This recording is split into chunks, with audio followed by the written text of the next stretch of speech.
couldn't help but think about the call of Matthew as we see in The Chosen, and all this build-up that Jesus does in terms of preparing him to be ripe for that call, so that when he says, "Follow me," Matthew drops everything.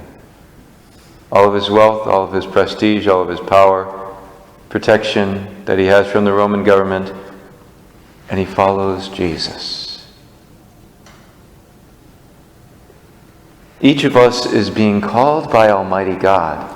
And in the first reading we hear St. Paul say in the letter to the Ephesians, "Live in a manner worthy of the call you have received." Live in a manner worthy of the call you have received. You have been called to be a son, to be a daughter of Almighty God.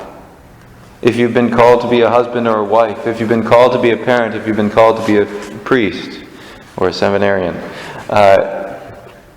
if you're called to be single, a widower, if you're called, whatever your calling is in this moment, live in a manner worthy of this calling.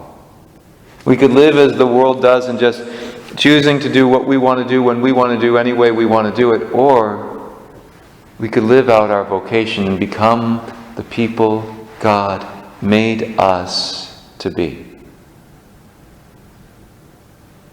May we truly ask God, through the intercession of St. Matthew, for that strength, for the courage we need to be the people God chose us to be, God made us to be, that we may follow his calling, that we may live in a manner worthy of the calling that we have received.